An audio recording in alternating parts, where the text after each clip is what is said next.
Ladies, welcome to the Feminine Mystery. My name is Azalea Dawn, and on this channel, I discuss femininity, elegance, and strategic advice to help you succeed on your level up journey. If that content sounds right for you, then please consider subscribing to my channel for more content like this. And please go ahead and hit the like button if you found this video useful or if you do as you go on to watch it. Without further ado, let's get into it. Today's video is all about how to lose weight once and for all. It's about healthy, simple, and comprehensive information that you need to help you lose the weight. Now, the first thing that I want to say is that if you are somebody who is in an emotional place where this is not the kind of video that you need to be watching, to go ahead and exit now. This is not meant for you to make yourself feel worse than you do about your body or anything like that. This is meant to help goal-oriented women who are looking to make a change really nail that change down once and for all. So without further ado, let's get into it. Now, the first thing I want to talk about here is called top down control. So when we talk about how it is that you stop yourself from eating, one way is top down control, and essentially that means using your brain to tell your body what to do, right? That's why it's called top down control. Top down control is basically what we think of as willpower. So that's any time that you have a diet method that is about you basically choosing not to eat something. And I wanted to really show you an example of what that looks like. So this is a clip from a vlogger named Tamara Kalanick who has really strong self-control. And this is an example of her on vacation actually, where she sees a buffet, right? So you can see her as she's walking through, she's looking at what's available, and she goes ahead and she chooses this healthy pressed juice option. But then she actually goes and she's looking around and she's seeing all of these delicious foods that are available. She's seeing all of these baked goods, these pastries, these cakes, and whatnot. And she has a million excuses, right? She's on vacation at the end of the day. But what she chooses to do instead is she looks at them, she smells them, she appreciates them, she appreciates the hands that, work to prepare this food for her.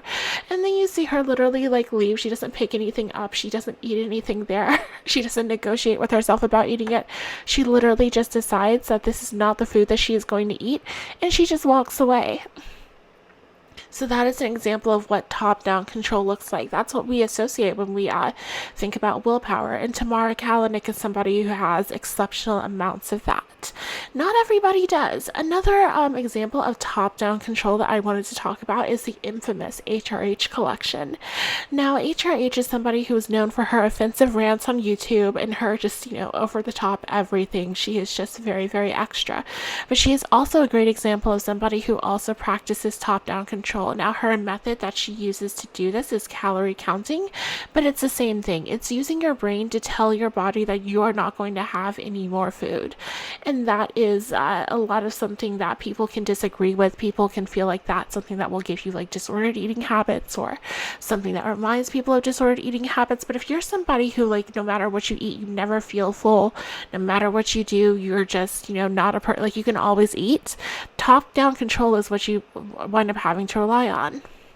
Now, method 2 here is going to be called stomach stretching, or at least that's what I'm going to call it today. I know that's not a flattering name, but this is how you stop eating. For most people, you eat and eat and eat until you feel very full. And an example of this that I'm using here is Trisha Paytas. I'm not trying to make this an inflammatory video. I just think that Trisha is very real, very honest. She shows a lot of the truth of what it is to be a person on her YouTube channel, and she really shows all of her struggles in depth. So here you can see a video of her just eating a ton of food, and she'll eat and eat and eat pretty much until she cannot eat anymore. And that is what a lot of times we're doing when we are failing on diets. It's a lot of how we recognize that we're no longer full. We're no longer hungry. We just can't fit any more food in our bodies. The issue is that when you're eating a lot of processed foods, these foods are literally altered to be hyper consumable. They basically dissolve into nothing as soon as you put them in your mouth. So if you are somebody who wants to feel like your stomach is stretched out, you have to switch over to volume foods, basically, to foods like salads and greens and all of those healthy quote unquote foods that are very low in calorie that you can eat a lot of, like a watermelon or salads, things like that. because those foods, you can keep eating them and eating them and eating them, and you will not, like, get a lot of calories, but your stomach will always be physically full. Now, method 3 is all about satiety hormone. So this is the method of feeling full that a lot of, dietitians and nutritionists use. So here I'm showing a clip of a somebody. She has her master's, I believe, in clinical health or something like that. Her name is Autumn Bates, here on YouTube if you would like to look her up.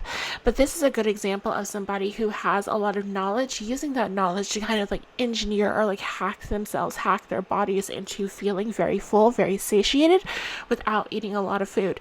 And essentially what that means, or what that looks like, is that this person basically understands how to trigger satiety hormones, how to literally trigger the release of chemical hormones from your brain that make you feel as though you are full, despite the fact that you haven't actually eaten that much food. And that is what is behind a lot of the low carb diets, a lot of like diets like keto, and anybody who combines that with pretty much like fasting.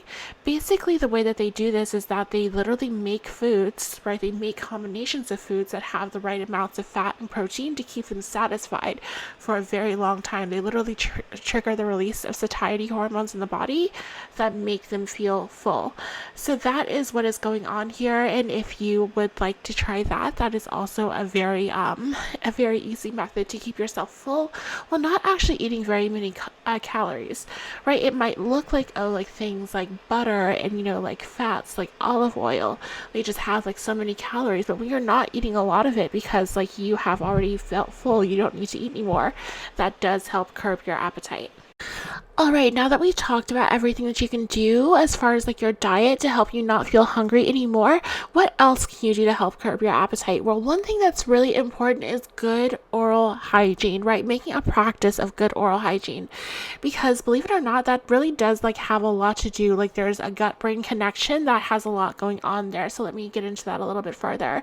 So here I'm showing a picture of, like if you've ever like seen horses in person, you know that yes, they're gracious or gorgeous, majestic, all the good things, but like they often have like smaller creatures like flies or ticks or insects like living on them.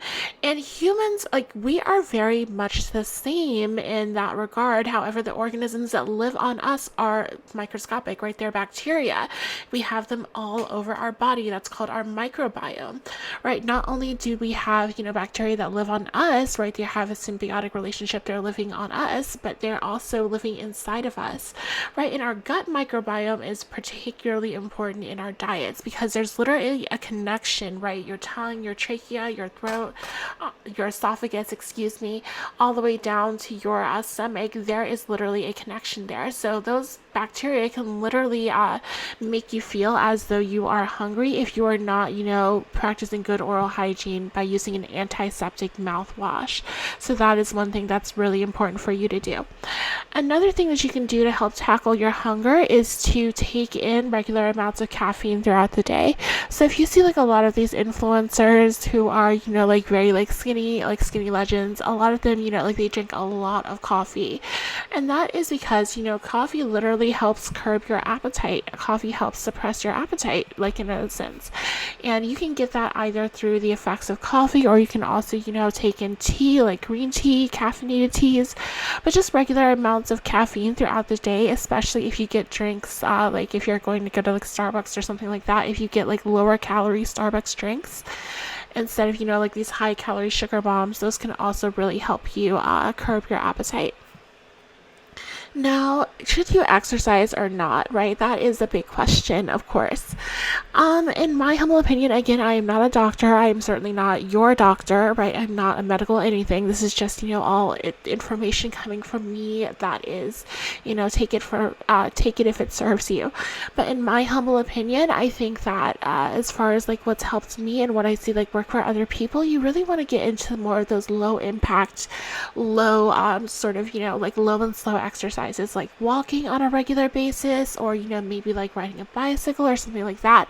Something that doesn't take a lot out of you, something that's very leisurely, because those low impact sort of workouts, like taking a leisurely walk outside for like half an hour to an hour each day, right? That sort of thing will help you, yes, burn some amount of calories. It'll also help you improve your cardiovascular health, which is very important for just like your health long term, but it also won't raise your appetite so much. So that's something that you really want to keep in mind, like not to do like these high impact or high intensity workouts if you are somebody who struggles a lot with your hunger. Now, ladies, that's it for me today. I hope that you have enjoyed this video. I tried to keep it very like quick and to the point, so sorry if I missed anything, but until next time, I'll see you then.